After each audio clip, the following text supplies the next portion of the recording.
Vamos lá, deixa eu abrir aqui. Admitir todo mundo, Daniel. Vamos lá, vamos aparecendo aí, são 17, eu acho que vai aparecer todo mundo na tela. Sejam bem-vindas, sejam bem-vindos. Bom, vamos abrir todo mundo aí, que eu quero ver a cara de vocês. Isso aqui não é graduação, que não precisa abrir, né? Meus alunos da graduação lá fizeram uma campanha, abram a porra das filmagens, da filmadora. E aí depois mandaram um e-mail dizendo que não era para pedir isso. Eu acho que, porra, tem que ter um mínimo de empatia, né, cara? Vamos mostrar a cara a todo mundo. Também não estou preocupado com o que tem atrás de vocês, né, cara? Se tem aqueles pinguim de banheiro ou não, não faz nenhuma diferença. Mas, enfim, todo mundo bem-vindo. Tá me faltando aqui. Cadê o nosso amigo Helder? Saiu? Não, o Helder tá aí. Cadê o Helder? O Helder tinha que estar aí. Bom, só me diga uma coisa. O som tá bom? Tá alto? Tá baixo? Como é que tá a situação? Pode abrir o microfone. Acho que todo mundo pode abrir, né? Vocês conseguem abrir o microfone? O som está bom, a imagem também. Beleza. Bom, qual é a ideia hoje? Esse grupo de pesquisa, que não é um grupo de estudos, é um grupo de pesquisa, claro que aqui a gente acabou abrindo o convite, mas na verdade, a proposta do grupo de pesquisa é um pouco diferente. É você ter lá um grupo de pesquisadores que trabalham com matemática e que se reúnem periodicamente para discutir os resultados e como é que está a evolução disso aí. Por conta da pandemia, das dificuldades de acesso, eu resolvi fazer nesse semestre uma proposta um pouquinho diferente. Ao invés de fazer aquela concepção tradicional de nos encontrarmos na PUC, e geralmente lá ou a gente seguia discutindo os temas de dissertação de mestrado, doutorado, ou se pegava um texto e se fornecia cópia, livro, enfim, para a gente poder debater aquilo ali. Por conta da dificuldade de acesso à biblioteca, enfim, e também falta de tempo, eu fiz diferente. Eu marquei 3 encontros só para esse semestre, e encontros que vão trabalhar não autores e obras ou artigos, senão temas. A ideia é fazer encontros temáticos. É por isso que alguns perguntaram, cadê o material de leitura? Não tem material de leitura. Na verdade, é uma temática que a gente vai debater. Claro que aí não queria ficar só eu falando, eu queria que vocês trouxessem também a experiência de vocês. Claro que eu vou, digamos que, dar uma orientada, uma guiada nessa conversa, no que se refere a manter o caminho do diálogo. O tema proposto para hoje é exatamente o quê? A ampliação dos espaços de consenso. Claro, todo mundo aqui foi forjado naquela matriz tradicional e clássica de que o processo era um caminho necessário para chegar numa pena, que é algo importante até hoje. Então, não pensem que a gente pode desconsiderar a concepção de processo como caminho para chegar na pena e o nula pena sine judicio, porque isso ainda vai ser a realidade sempre do processo por muito tempo. O que a gente está fazendo é diminuindo essa via única do conflito, do confronto, e abrir oportunidade ou possibilidade de negociação. Como eu sempre falo, as coisas numa sociedade hiperacelerada como a nossa, elas são rápidas. Não precisa mais. Não só nos nossos meios de tecnologia, mas em tudo. Ainda agora, estava conversando com o Helder, depois o Helder vai fazer uma introdução um pouquinho sobre a questão do neoliberalismo e a influência disso, falando sobre competência. Quer dizer, você falar em território, competência, num século XXI, em que você tem um vírus que nasce lá numa cidadezinha no interior da China e numa velocidade absurdamente alta, já cruzou o Atlântico, já contaminou o Brasil, já contaminou o mundo inteiro. Não há mais um lugar que esteja afastado ou imune ao Covid, por exemplo. Isso é sintoma não só da velocidade, mas também daquilo que Ulrich Beck falava lá na Sociologia do Risco, da concepção de localidade. Os riscos hoje são globais e locais, ou locais e tomam uma dimensão global. Tá, mas o que eu estou falando isso a ver com o processo penal? Tudo. Porque a concepção de lugar foi esvaziada, a concepção de território é diluída. A gente que trabalha com processo penal cravado em territorialidade, em lugar do crime. O lugar do crime hoje, em criminalidade digital, por exemplo, crimes praticados na ambiência virtual, não tem um lugar. Importa é a temporalidade. Então, enfim, nova realidade, muito rápido. Nessa perspectiva, é claro que muito rápido a gente está migrando da matriz tradicional do confronto para a negociação. Claro, essa negociação, vocês sabem, nasce lá em 95, transação, suspensão, de forma muito incipiente, e foi indo. Depois vem a delação premiada, e aqui eu já faço um parênteses. Eu penso a delação premiada dentro do gênero justiça negocial. Mas é claro que ela é, dentro do gênero, uma espécie. Como é uma espécie a transação e a suspensão, e cada uma delas é diferente entre si. Elas possuem um fio condutor, que é a negociação. Mas todas elas também têm um fio condutor, que é uma visão funcionalmente orientada. Vai dizer o Figueiredo Dias, né? Uma concepção funcionalmente orientada. Pô, quando eu me deparei com essa expressão funcionalmente orientada, e até eu ia pegar o livro e me esqueci, mas já vou ver se está aqui. Estava por aqui, está aqui. É esse. Figueiredo Dias tem um livrinho muito legal, que é esse aqui, né? Acordo sobre a sentença penal no processo penal. Ele trabalha direito comparado, enfim. É um livrinho publicado pela... Na verdade, não é nem uma editora. É o Conselho Distrital do Porto. Os portugueses têm uma coisa, é difícil lidar com ele, mas enfim. Esse livro é interessante. E aqui, Figueiredo Dias vai usar essa expressão de funcionalmente orientada, um instrumento, uma instrumentalidade funcionalmente orientada, uma lógica funcionalmente orientada, uma eficiência. Ele vai dizer isso aqui, ó. O processo penal do futuro é um processo dotado da eficiência funcionalmente orientada. Cara, isso aqui é uma concepção funcionalista. Óbvio. A negociação é uma concepção funcionalista. E aqui eu estou trabalhando na visão de funcionalismo vinculado ao quê? Aí é que vem o grande problema. Uma concepção de funcionalismo punitivista, funcionalismo de controle. Os mecanismos de negociação acabaram se transformando numa grande forma de você ter um funcionamento mais barato e funcional para a justiça e, ao mesmo tempo, uma ampliação dos espaços de controle.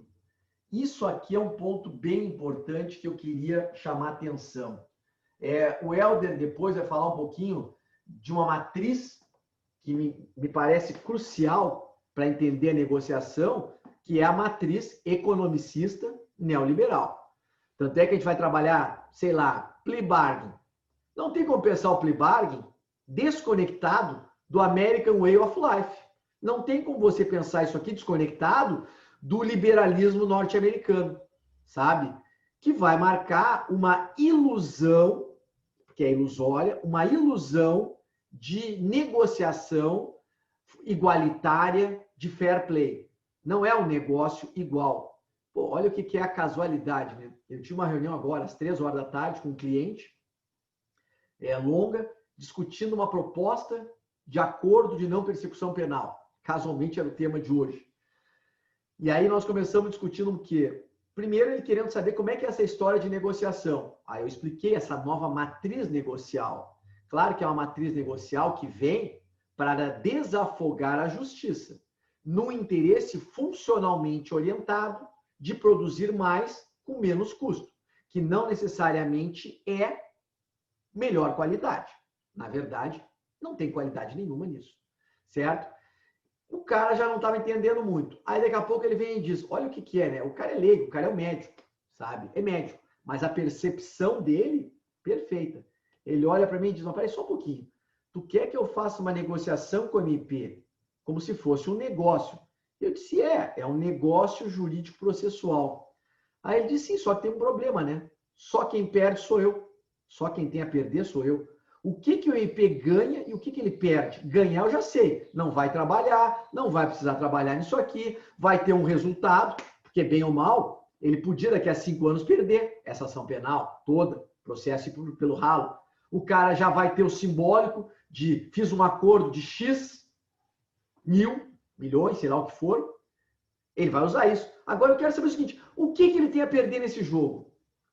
Porra, pergunta de leigo, mas no ponto nevrálgico da questão. É uma negociação desigual entre partes que não são iguais, uma hipossuficiência escancarada, só quem tem a perder é o imputado, e ele ainda me disse mais. Ele diz, e o juiz vai homologar? Vai. Sim, vai homologar o que o MP quiser que ele homologue, né? Então tem um conluio ali. Ele está mostrando o desequilíbrio do tratamento processual que decorre de um ritual de exercício de poder, aonde todo poder converge em relação ao um, e é todo mundo contra esse um. A velha e boa matriz inquisitória, que também se manifesta na negociação. Então, aqui só um parêntese, né? De vez em quando eu abro algum livro e vejo, às vezes até gente me criticando, né? E dizendo, como é que esse pessoal lá defende sistema acusatório e pode ser contra a justiça negocial, que é a base do sistema acusatório. Não tem nada que ver, ou pelo menos não existe uma relação direta e de prejudicialidade entre sistema acusatório e negociação. Negociação não é sinônimo de acusatório e acusatório não significa negociação. Tanto é que nós temos um processo sabidamente inquisitório, nossa matriz é inquisitória, estamos tentando romper com ela, e está aí negociação. E estava lá o Sérgio Moro tentando meter um plea bargain sem limite de pena. O que é isso? É assumir que nós podemos ter negociação numa estrutura inquisitória, que, vamos combinar, é a pior mistura do mundo. É a pior coisa do mundo. Porque você tem um desequilíbrio absurdo entre as partes. E aí você bota duas partes absurdamente desequilibradas para negociar. O Daniel colocou o Lacordaire, né? O Lacordaire vai dizer, faz tempo que eu não cito ele, vamos ver se eu consigo me lembrar. Na relação entre desiguais, a liberdade escraviza e a lei liberta. Vê se tu acha aí a literalidade do Lacordaire, que eu não me lembro mais. Eu tinha autorizado o compartilhamento de tela para todo mundo. Posso falar aqui? Pode, manda. Entre os fortes e fracos, entre ricos e pobres, entre senhor e servo, é a liberdade que oprime e a lei que liberta. Esse é o texto, literal. Mas aí... A passagem do Jean-Henrique Dominique Lacordaire é genial, porque entre o rico e o pobre, sabe, entre o forte e o fraco, entre o senhor e o servo, a liberdade oprime e a lei liberta. No primeiro momento, olha só, parece só um pouquinho, não estou entendendo. Como é que a liberdade oprime? Sim, a liberdade oprime porque não há igualdade entre as partes, então é uma liberdade ilusória que gera uma opressão que se legitima a partir de um discurso de verdade, que não é verdade. Ou melhor, de um discurso de liberdade que não é verdadeiro. Numa relação entre desiguais, a liberdade é ilusória. A liberdade é uma armadilha.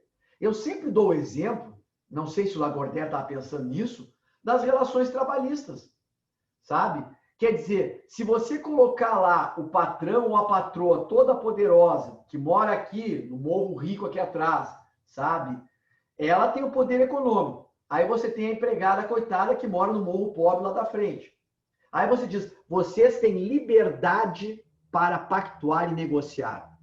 Aí a patroa chega para a coitada da empregada e diz, é o seguinte, então, Maria, agora tu vai trabalhar sábado e domingo. Eu te pago R$50, pode ser? Ela vai olhar e vai dizer, pode, né? Se eu disser que não, tu me bota na rua. Eu preciso disso aqui para comer. Isso aqui é uma neo-escravidão. É uma pseudo-liberdade. Essa mulher, a empregada, coitada, não está em condições para dizer, não, nem pensar, eu não vou trabalhar sábado e domingo, e se for trabalhar, eu quero R$500 a diária. A patroa vai dizer, então vai embora. E ela vai dizer, então tá bem, eu vou embora. Não, velho, é ilusório. Não há igualdade. E aí, a liberdade oprime. E, por outro lado, é claro que a lei liberta. Por quê? Porque a lei é o limite. A lei é o limite de exercício do poder do forte em relação ao fraco. E aí vem o problema, né? Eu adoro pensar esse ritual todo como poder. Isso é poder. Pode ser o poder na concepção tradicional, Foucault, Parará, mas pode ser poder econômico. que não deixa de ser uma puta relação de poder. Então, nisso aqui, você vai ter uma lei que te liberta. Como? Através de uma definição clara de limite. De limite ao exercício de poder, de limite de imposição de poder, de limite de submissão ao poder. Claro que aí, essa história do acordo de não persecução, ou qualquer forma de negociação, é sempre a velha metáfora do remédio. Na dose certa salva, na dose excessiva vira veneno e mata. Quem é que vai ter que dar a dose certa? É a lei. Quem é que vai demarcar um limite para a opressão? É a lei. Será que a lei dá conta? Será que a lei vai dar conta? Bom, só um parênteses, né? Lei dando conta é uma ilusão. Eu fiz agora uma pesquisa bem rápida. Estou escrevendo vai sair um livrinho até o final do ano. Eu, Alexandre e a Ana Cláudia Pinho, professora do Pará, bem pequeno, sobre o impacto do pacote anticrime depois de um ano. Ou seja, como é que o pacote anticrime se operacionalizou neste um ano de vigência? Porque o livro vai sair em dezembro, janeiro. Claro que a gente não tinha condições de avaliar tudo. Então, a Ana Cláudia, vai trabalhar a parte penal. E o Alexandre pegou, acho que o acordo de não persecução, alguma coisa, e eu peguei outros institutos. Não vai dar para fazer tudo. Mas o que me apavorou? O que me apavorou foi, quando eu pedi para o meu estagiário, eu quero saber como é que o STJ se manifestou ao longo desse ano sobre. E aí vem, sei lá, o dever de revisar periodicamente a prisão cautelar. A não realização da revisão a cada 90 dias e a sanção liberdade. 316, parágrafo único. Vê para nós aí como é que está aquele absurdo do 310, parágrafo 2º, que é um flagrante que prende por si só quando o cara é reincidente. Os caras não estão aplicando isso, né? Vê para mim. Vê aquela prisão em primeiro grau no júri. E aí eu fui dizendo para ele, isso. Cara, quando ele me deu, eu comecei a ler, eu apavorei, deprimi profundamente. Como eu publiquei ontem no Instagram, sabe? Conversão da prisão em flagrante em preventiva. Nós estamos no século XXI e ainda estamos debatendo isso. Era para ter acabado. Celso de Mello mandou acabar. Mas o STJ veio por 3-2 e manteve uma possibilidade como essa. Esvaziou o 311. Aí você vai lá e vê a Laurita Vaz dizendo que o dever de revisar periodicamente não se aplica em grau recursal. Eu não sei de onde a Laurita tirou isso. O argumento dela é um só. Nós, tribunais, estamos entulhados de trabalho, não temos como fazer. Mas a lei não faz nenhuma diferença. Para quem está preso, 90 dias vai ser igual em primeiro grau e em segundo grau. A Laurita e o STJ todo partiram da premissa que depois da sentença vale tudo. Mataram o dever de revisar. Aí já encontrei toneladas de decisão dizendo se o juiz não revisar a decisão a cada 90 dias, tem que soltar. Não soltam. Acabaram de novo com a reforma. A audiência de custódia é obrigatória. Acabaram com a obrigatoriedade.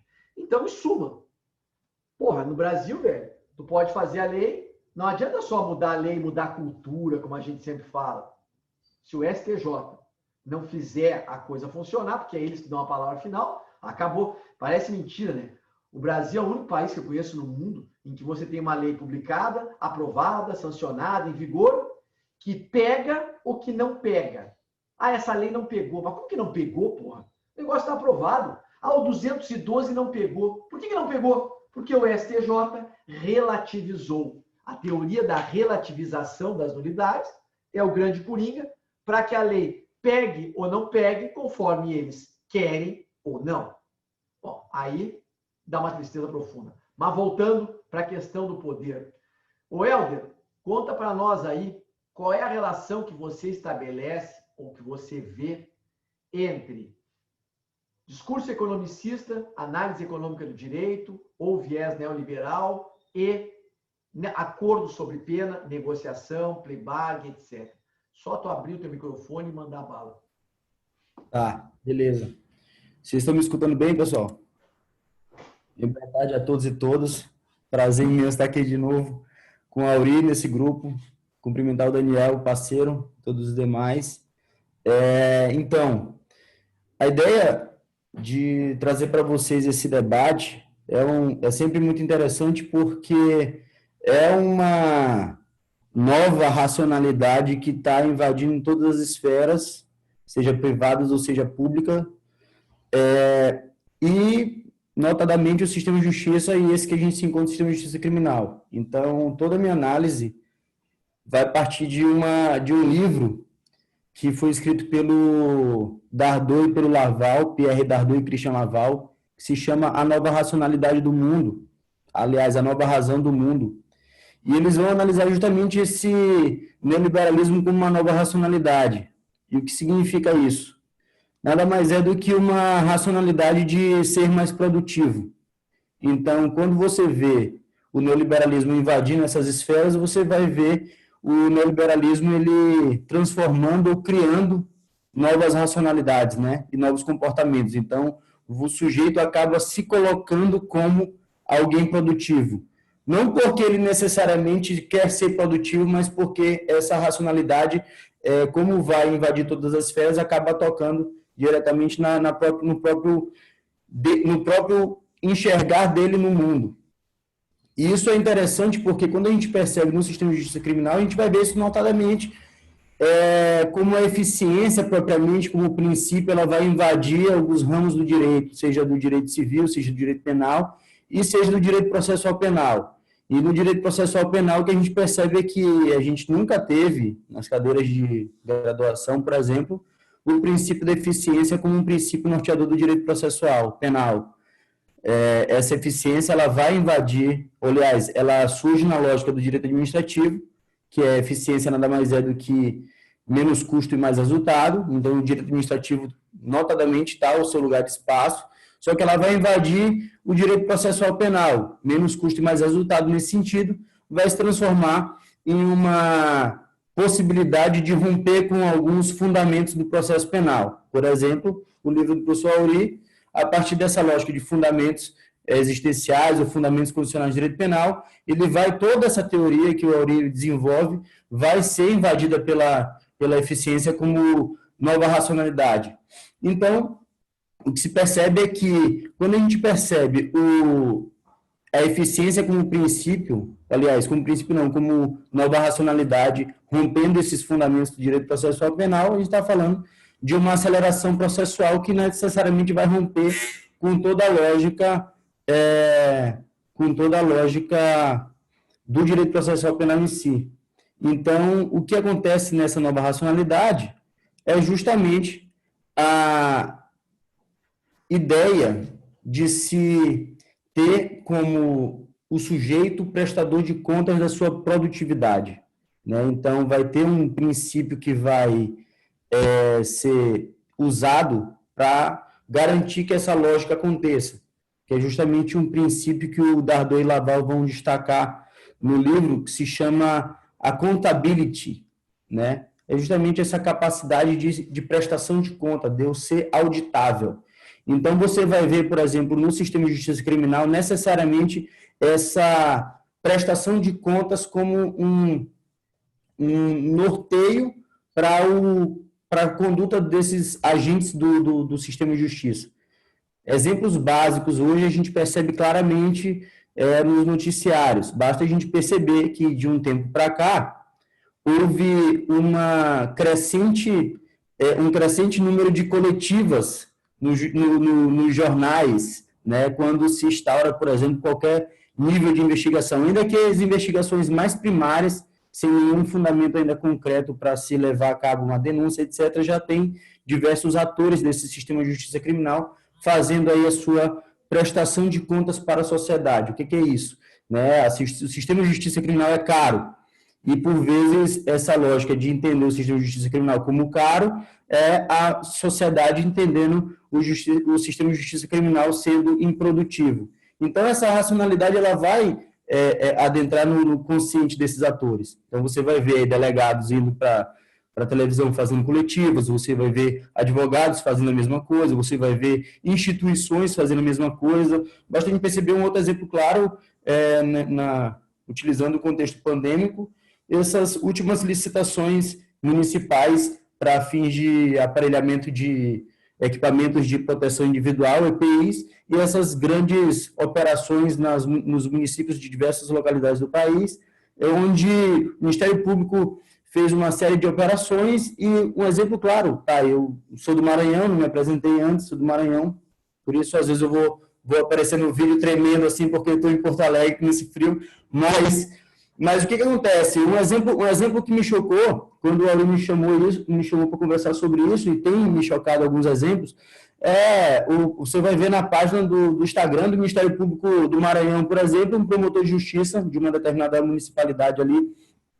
do Maranhão, fazendo um vídeo, um IGTV, explicando como foi a lógica da investigação que ele fez em relação a uma determinada prefeitura. Ele foi para o Instagram para fazer isso, no Instagram do Ministério Público Estadual. O que significa isso? Nada mais significa justamente dizer quanto e como vale a pena investir no Ministério Público nessas persecuções, etc. Ou seja, o Ministério Público, nas suas postagens, o Poder Judiciário, nas suas postagens, nas suas metas, no batimento dessas metas, mostrando para a sociedade, olha só, nós temos um custo, mas vale a pena esse custo porque nós produzimos. E a produção no sistema de justiça criminal necessariamente não vai tocar numa produção propriamente de resolução de processos, porque se isso assim fosse, bastaria a gente perceber que das diversas denúncias que não têm requisito de admissibilidade, por exemplo, o juiz poderia simplesmente não receber a denúncia e isso já estaria pondo fim num processo que vai gerar custo, já que se a denúncia não se sustenta, o juiz poderia muito bem não admiti-la. Só que isso, para a sociedade que clama por uma segurança, dizer, não, o Ministério Público não trabalha, o Judiciário não trabalha, gera uma série de impunidades, então a impunidade propriamente acaba levando uma outra racionalidade para o sistema de justiça, que é justamente a produção para não ser redundante, a produção de um produto. Né? E qual seria, então, esse produto dessa justiça criminal eficiente diante dessa sociedade que se pretende uma sociedade com menos impunidade? Seria justamente sentenças condenatórias. Então, você vai ver o CNJ colocando metas para os juízes criminais, os juízes civis baterem essas metas. Você vai ver, então, um produto a ser colocado para o consumo dessa sociedade que se percebe insegura. E como seria esse consumo? Justamente o nível de sentenças penais condenatórias, ainda que absurdas, como a gente vê diversos exemplos, mas um nível maior de sentenças penais condenatórias ou ainda um nível maior de presos. Então, o preso também ele se tornaria um produto a ser vendido, a ser consumido a partir dessa lógica neoliberal de produtividade.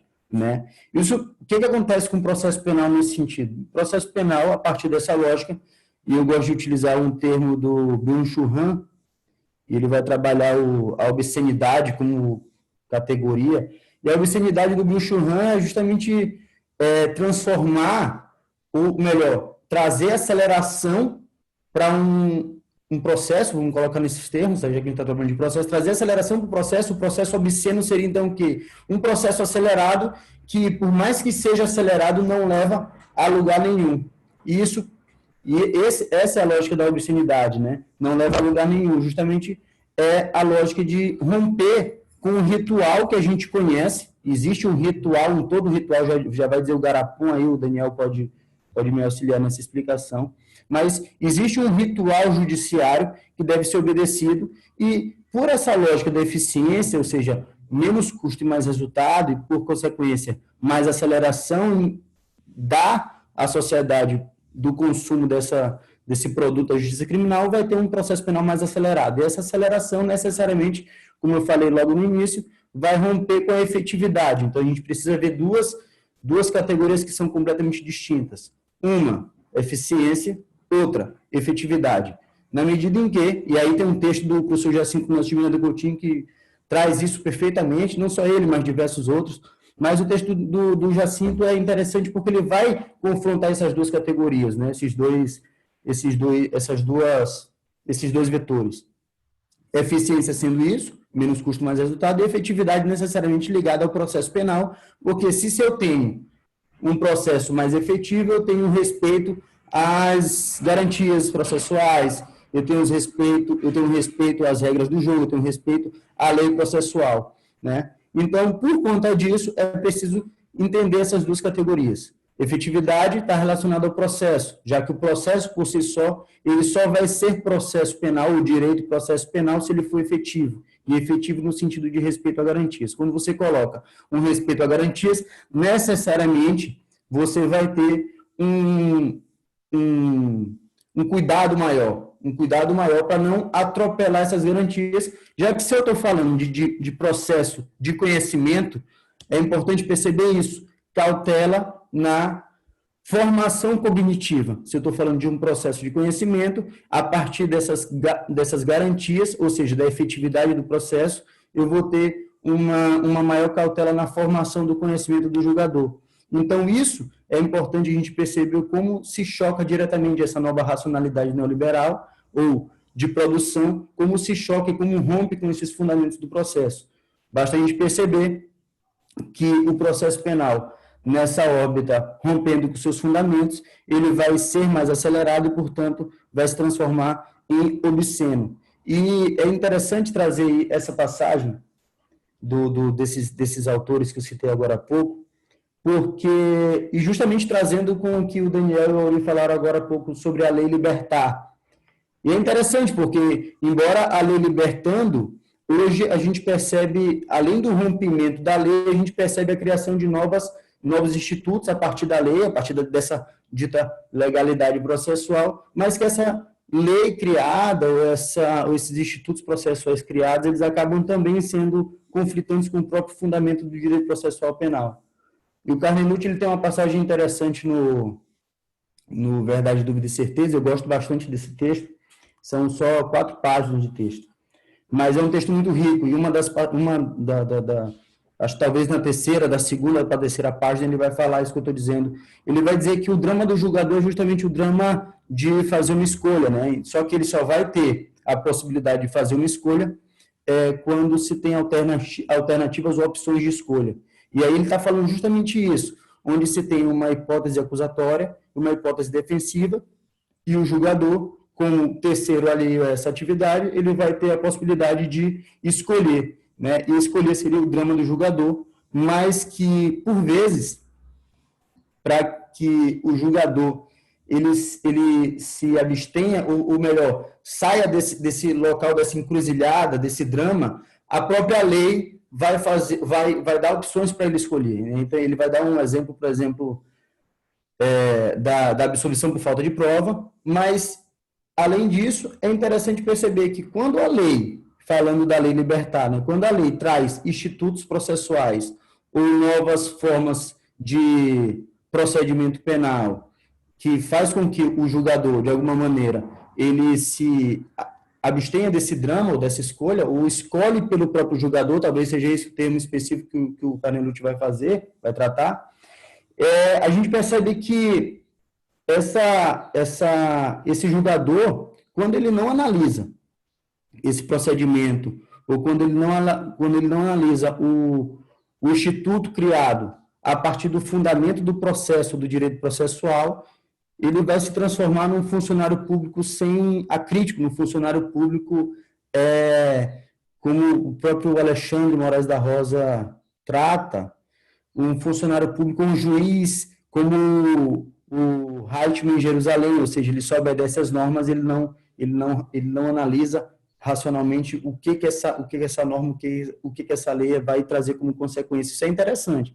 Porque se você percebe, por exemplo, e aí já entrando no tema da negociação, se você percebe, por exemplo, esses institutos que são importados, trazidos para o nosso sistema processual penal, que de alguma maneira não se encaixam na lógica do nosso sistema, e o juiz ou alguns atores do judiciário ou alguns funcionários, etc., não percebem isso de maneira crítica e começam a adotar isso de qualquer modo, sem ter uma reflexão em cima disso, você percebe que tanto o nosso sistema ele se imiscui e acaba trazendo diversos prejuízos para o direito processual penal que a gente entende, como o próprio juiz se transforma nesse funcionário acrítico, né, na intenção somente de bater metas. Eu preciso fazer, por exemplo, 10 audiências, mas se eu tenho audiência virtual, eu consigo fazer 20 no dia, não interessa como vai ser a minha audiência. O que interessa é que, no final das contas,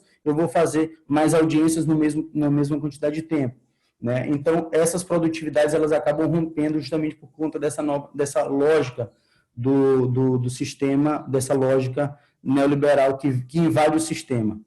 E, se tratando em relação ao play bargain, e como isso invadiu essas esferas dos sistemas processuais continentais, o que se percebe é claramente essa economia probatória, essa economia processual. Por quê? Porque eu já não tenho mais o processo, não só, vamos falar de justiça negocial, mas não só o play bargain em si, mas a justiça negocial como um todo. Você vai ter resoluções mais rápidas, você não vai ter um custo mais elevado em relação a esse processo, você vai ter resoluções mais rápidas e você vai ter, por exemplo, uma economia processual probatória quando você acaba arrancando do sujeito confissões, ainda que essas confissões elas não sejam verídicas, não sejam aquilo que de fato aconteceu no processo. O processo, então, ele vai, de alguma maneira, para o juiz acabar eliminando esse drama do julgador na escolha, né? Na escolha de opções, na escolha dessas opções, tanto uma acusação quanto uma defesa, no caso específico, alcançando uma confissão, ainda que não existente no caso fático, mas no processo talvez seja isso que importa nessa lógica negocial, você vai ver, então, o juiz se abstendo desse drama. Então, essa justiça negocial pautada nessa nova racionalidade, ou o sistema processual pautado nessa nova racionalidade, rompendo seus fundamentos, o que a gente percebe é que existe eu estava conversando com a Auri agora há pouco, mas o que a gente percebe é que existe um metamorfismo, né? Um metamorfismo inquisitório.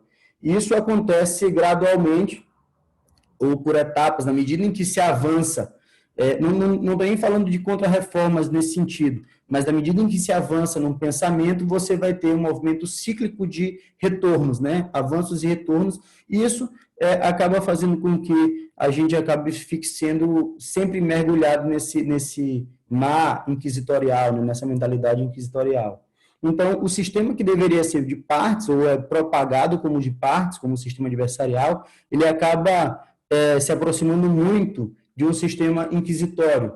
E não por acaso, porque essa lógica negocial, essa lógica de produtividade, ou essa lógica a partir da racionalidade neoliberal, ela é uma lógica que vai obedecer diretamente aos interesses de um sistema criminal inquisitorial. E por quê? Justamente pelo que eu falei, porque existe uma ruptura dessas garantias, porque existe uma necessidade de trazer mais aceleração, uma necessidade de trazer uma economia. E se eu falo de economia, novamente, tentando resgatar um pouco do início, se eu falo de economia, eu falo de dispositivos inquisitórios que acabam arrancando do sujeito a defesa, arrancando do sujeito a possibilidade de se defender. Por exemplo, se eu não vou ter mais um contraditório, não vou ter mais ampla defesa e contraditório, porque isso necessariamente acaba se colocando à margem da discussão, porque tanto faz, não interessa se é direito do sujeito, né? Não interessa se existe uma lei que garanta isso, o que interessa é uma produtividade, o que interessa é mostrar para a sociedade uma produtividade ou um produto, entregar como um mercado, como uma justiça criminal mercadológica, digamos assim, um produto. E aí, é isso, assim, eu queria, basicamente era isso que eu queria trazer, não vou adentrar nisso de negociação, porque a gente mesmo. Legal, não, show de bola, obrigado. Eu até compartilhei, porque estava bem nesse ponto aqui. Processo penal acaba virando aquilo que o Dylan Walsh trabalha como um grande Cadillac, quer dizer, um carro grande, caro, você respeitar devido processo e ter o devido processo é algo caro. Isso, na verdade, é antieconômico. Então, o americano, no modelo neoliberal de afastamento do Estado, vai dizer, não, tudo bem que você tem o Cadillac, mas não é todo mundo que vai andar de carro, não é todo mundo que vai andar num carro caro, um carro que gasta muito. Não, isso aqui tem que ficar reservado para 2%, 3%, no máximo 10%. Porque se você for pegar o plea bargain, você vai trabalhar que a lógica, o normal do plea bargain é 90% dos casos nos Estados Unidos, de cada 100, 90 se resolve por negociação. Na Justiça Federal, de cada 90, 97 pela negociação. Em cidades pobres, Dylan Walsh vai dizer, vai dar o exemplo de Detroit, de cada 100, 99 se resolve por negociação. Quer dizer, é você dizer 99% vai andar a pé para 1% ou 2% poder ter carro. Claro, carro aqui na metáfora de um processo devido com todas as garantias.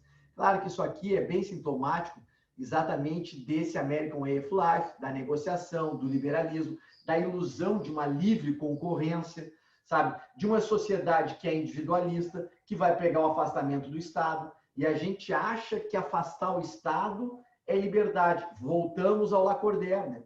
O Estado é um limite, certo? É a legalidade. Aí você tira o Estado e diz, matem-se. Mas matem-se quem? Eu, que tenho a arma, que sou promotor, que sou o homem branco, cara pálida, e do outro lado estou lá o índio de flecha. Quer dizer, o réu é um índio de flecha. Se for pegar na metáfora da protopalavra, sabe? Você vai estar, o réu tem protopalavra, o outro tem megafone para gritar. Então, é nessa perspectiva que a gente pensa a negociação. Claro que aqui eu estou com esse slide na mão, vai indo, né? O erro metodológico, enfim. Aqui, onde é que está? Fala, Daniel.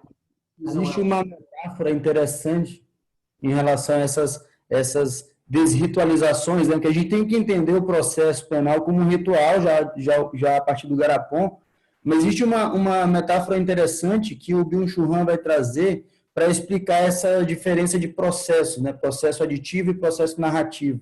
Ele vai falar o seguinte, o proceder, né, pode ser acelerado se for um procedimento necessariamente um processador necessariamente aditivo, ou seja, eu consigo fazer com que um processador de computador ele seja mais rápido, ou um liquidificador como um processador de comida, ele seja mais rápido, ele gira por si só e não afeta porque isso é só um procedimento aditivo. Mas quando eu falo de processo ou procedimentos que são construídos pela narratividade, eu não consigo acelerar, porque eu perco toda a lógica do ritual, perco toda a lógica do próprio processo.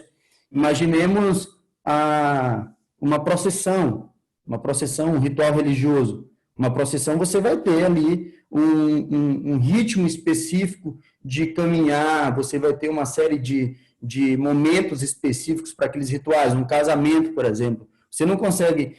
claro que você consegue fazer um casamento no judiciário, tá ok? Não estou falando do ritual em si. Você não consegue acelerar isso. Você não vai transformar, por exemplo, uma procissão em uma micareta.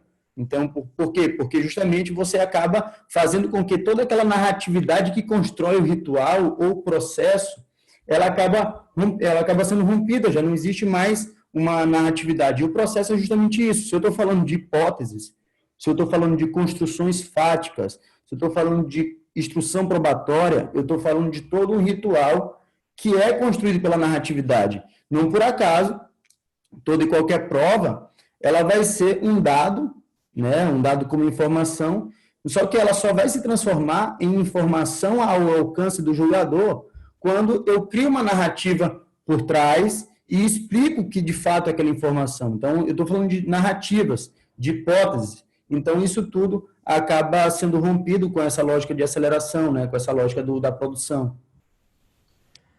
Isso aí é muito interessante. Tu falou, a gente não tinha nem combinado isso, né? Mas tu falou muito nessa questão do ritual, do rito, sabe? Isso me lembra as nossas aulas já de antropologia. Numa época passada, a Ruth trabalhava muito isso, né? O ritual e o rito, ou o rito que se faz através de um ritual, e ambos servem para reforçar o mito. Todo rito e todo ritual está diretamente relacionado ao fortalecer, reafirmar o mito. Aí tu começa a pensar que é um ritual, ok, tem o seu rito, o seu ritual, tem o seu simbólico, mas tudo isso é para reforçar a crença no mito, o mito da justiça, o mito da verdade. O dado interessante, pelo que tu falou aqui também, bem legal, é que muita gente não se dá conta, né? A gente fala tanto, ou muitos falam tanto em verdade, verdade no processo, a epistemologia da prova vinculada à verdade. Quando você parte para a lógica negocial, não há nenhum compromisso com verdade. Nenhum compromisso, nem mesmo ético com a verdade. Aqui é o seguinte, você faz uma proposta, você aceita a proposta ou não, e eu não estou discutindo em momento algum verdade. E mais, se você vem, no caso do acordo de não persecução penal, que exige uma confissão, e ainda esse dia eu estava discutindo essa questão, né? Essa confissão circunstanciada, circunstancial, qual é o alcance dessa confissão? Bom, essa confissão é para dar conta do mito da verdade. Então, você volta à ideia de que a palavra do réu é a verdade. A confissão é a prova plena. Não tem prova nenhuma, basta a confissão. Claro que agora, só fazendo um recortezinho bem dogmático, está dando uma baita dor de cabeça para todo mundo quando vem uma proposta, que era um dos temas hoje, né, do acordo de não persecução penal, a necessidade da confissão. Foi uma opção de política processual que eu acho errado, porque você vincular o acordo à confissão é limitar o acordo e é criar uma série de problemas. O que é? Que confissão é essa? Agora a questão prática. Será que eu tenho que fazer um interrogatório e confessar tudo o que eu fiz, o que todo mundo fez? Ou eu simplesmente tenho que dizer, ok, eu concordo com a versão que está posta na denúncia. Eu confesso os fatos descritos na denúncia. Basta isso? Ou você quer que eu dê uma declaração completa? Não se sabe. Cada um faz o que quer. Segundo grande problema, essa confissão pode ser aquela confissão qualificada do estilo eu fiz, mas eu agi em erro de tipo, erro de proibição, legítima defesa, ou tem que ser só eu fiz. Como é que vai ser? Está dando uma baita dor de cabeça também. Por quê? Porque o grande problema não é você confessar aqui, é você confessar aqui para fazer o acordo e essa confissão extravasar os efeitos para uma ação de improbidade administrativa, para uma ação civil de indenização, para um processo administrativo sancionador qualquer. Muitas vezes o réu vai dizer, ok, eu vou admitir que fiz para fazer o acordo e matar aqui, mas eu não quero que essa admissão gere efeitos lá no processo administrativo disciplinar ou lá na improbidade administrativa. Não, aí não me serve. A lei não define se você pode fazer importação para lá e para cá, se você pode compartilhar essa confissão. Então, é bem complicada essa questão. Agora, só para encerrar, que o nosso tempo já deu, a ideia hoje não era pegar artigo por artigo do 28A e ficar... Não, isso aí é dogmática mais rasteira. A minha preocupação aqui era com o macro. E o macro é entender o Instituto. O Helder trouxe muita coisa rica dessa questão da análise econômica, do pensamento, do eficientismo. Só um parênteses, né? Eu fiquei chocado, Helder, quando eu vi agora, semana passada, um cartaz, uma informação de que o ministro Fux adorava falar e discutir e era um fã da análise econômica do direito e que ia falar sobre isso, que ele acha super importante. Meu amigo, tem uma premissa básica, né? Se você for trabalhar na visão eficientista, economicista, o sistema de administração da justiça é ineficiente, é caro, é demorado, o Fux não se paga. Nem ele, nem nenhum ministro Supremo. Então, eu acho até interessante, né? Um paradoxo. O cara que não se sustenta naquela teoria, pregar essa teoria. Eu, sinceramente, eu fico pensando, será que ele entende o que está lendo ali? Será que ele sabe o que ele está falando? É mais ou menos como o Jacobs pregar garantismo penal, sabe? Não sei. É que agora deu nisso, né? Agora os caras, os punitivistas estão falando nesse garantismo, né? Como se fosse leite integral, semi-integral, desnatado. Pelo amor de Deus, né? Mas, enfim, professor, tu me permite aí? sempre, né? Quê? Sempre. Ah, tá, não, só um comentáriozinho. A questão, isso complementando o que o Helder falou, brilhantemente, como sempre, essa questão desse anseio punitivista, né, a partir dessa lógica economicista. Porque como a gente fala em centralidade do julgador, a gente sempre fala na ausência de poder que o juiz... todas as propostas que tendem a retirar poderes do juiz, elas normalmente se posicionam fortemente contra, né? Seja pelas discussões do juiz de garantia, seja pelo 212 que não pegou, que na época o Nutti dizia que que queriam transformar os juízes numa samambaia na sala de audiências e etc. E, curiosamente, a gente não vê essa crítica quando se pretende transformar o julgador num homologador de acordos. Ou seja, essa crítica não foi feita por parte deles. Por quê? Porque isso vem dentro dessa esfera punitivista, isso vem dentro desse anseio punitivo. A punição vai estar acontecendo. Então, se a punição está acontecendo, é aquele populismo penal de soluções simplórias, de soluções simples, e a partir de tudo isso, tu acaba justificando, e aí não tem incômodo da magistratura em tirar poderes de decidir, em tirar o poder de decisão, porque, afinal de contas, a punição vai estar acontecendo, né? Então, esse discurso populista em torno de mais punição, que permeia o discurso político, adentra fortemente no judiciário, imbuindo o julgador dessas expectativas, né? E fazendo com que, de alguma forma, a gente perceba como se o resultado eficiente do processo é uma punição. E quanto mais curta, melhor. E aí tu tem sintomas disso no deslocamento da prova para fora do processo, no acordo, na relativização de nulidades, enfim, na prisão preventiva, em tudo. Tu acaba vendo essa lógica sendo sintomática no nosso modelo, né? Então, isso é grave e permeia todo o sistema, né? Então, seria só... Não, tu falou um negócio importante, Daniel. Sabe o que é? Eu estou me lembrando que aqui atrás de mim tem um livrinho do Vicente Rimeno Sendra, em que ele fala que para a jurisdição, são axiologicamente equivalentes condenar e absolver.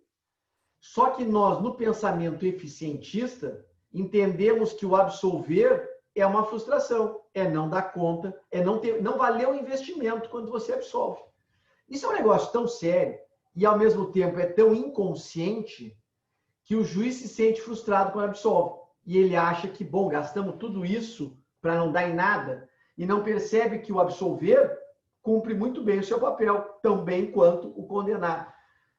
Cara, sabe que esse dia eu me acordei de manhã e tinha saído aquela alteração que o Fux fez na recomendação do CNJ sobre o Covid, né? Com a teoria do vírus, da seletividade viral penal, de que aquelas pessoas que foram acusadas por corrupção e lavagem tinham que ir para a cadeia, porque lá o vírus vai respeitar elas. O vírus só vai atrás do estuprador, o latrocida, o homicida, que aí tem que ficar em casa. Uma coisa surreal, né? E aí eu tinha publicado isso aí, me acordei com um Cacai, dizendo assim, ó, Auri, bom dia. Este mundo não nos merece mais. Aquilo, sabe, me acordei já numa depressão profunda, porque quanto mais tu estuda, é óbvio, né? Todo mundo sabe disso, o intelectual tende a ser alguém depressivo, porque tu vai te dando conta da complexidade das coisas, do que movimenta tudo isso e vai dando uma depressão profunda. A luta aqui é para não ser alguém deprimido. E a luta aqui também é por fazer com que vocês que estão me ouvindo, cada um dentro da sua esfera, amanhã ou depois, contribua para a formação de uma racionalidade mais avançada, mais evoluída. Quer dizer, um juiz que está exercendo a magistratura, que está entrando na magistratura, ele tem que já desde o início meter na cabeça dele que eu cumpro tão bem meu papel quando eu condeno e quando eu absolvo. Se o juiz entender que ele é tão eficiente quando condena ou absolve, já é um grande papel, porque ele se acha frustrado quando absolve. Então, enfim, realmente é muito difícil. E o Helder hoje falou de neoliberalismo, né? Se fosse num grande público, já ia ter alguém dizendo, seu esquerdista. Não é essa a questão. É que é um pensamento que tem uma matriz. E essa matriz é uma matriz complexa. Isso não tem nada a ver com política partidária. Não tem nada a ver com a visão político-partidária. Isso tem a ver com uma macrovisão da movimentação da geopolítica de poder. Obviamente que o capital aqui vai cobrar um preço, é uma postura. Quando você vai trabalhar no welfare state, você vai ter um perfil de administração da justiça. Aí você vai no berço de um capitalismo selvagem americano e você tem um plea bargain. E aí, ao mesmo tempo, você olha para a Inglaterra, quando tinha lá a Margaret Thatcher pregando, a Dama de Ferro pregando, como é que o direito se movimentou nisso aí? Claro que a Europa em geral e a Inglaterra especificamente tem uma especificidade, é um pouquinho diferente da simplificação que os Estados Unidos fazem. Mas, quando você trabalha com direito comparado e se coloca isso dentro de espaço, tempo e geopolítica de poder, você vai ver que uma influência é constante. Então, em suma, ficamos por aqui. Muitíssimo obrigado por terem vindo. Próxima vez, vamos ver se a gente fala, outros falam mais, outras falam mais. Luana, como é que está a nossa pesquisa, Luana? Já está bem encaminhada? Beleza? Eu queria trazer, não tive tempo, e ela não veio, a Raquel, porque uma pesquisa que eu estou tentando concluir há meses é quantos tipos penais são abrangidos hoje por transação, suspensão e acordo de não persecução penal. Se você colocar o acordo de não persecução penal junto com os outros mecanismos, nós já passamos de 70% dos tipos penais passíveis de negociação. Por que eu estou usando esse critério, esse argumento? Para ter um contra-argumento dentro da dinâmica eficientista e economicista para dizer que já temos uma estrutura funcionalmente orientada, um eficientismo funcionalmente orientado, com o acordo de não persecução. Não precisa ampliar mais a negociação. Não queremos plea bargain sem limite de pena. Não precisamos. 70% de negociação ou mais, não consegui fechar ainda, já é mais que o suficiente para um sistema funcionar muito bem. Tá bom? Muito obrigado por terem vindo, todas e todos. Uma boa noite. Valeu. Tchau, tchau. Boa noite a todos. Boa noite. Obrigada, prof. Boa noite. Boa noite, professor. Obrigado. Grande abraço. Valeu.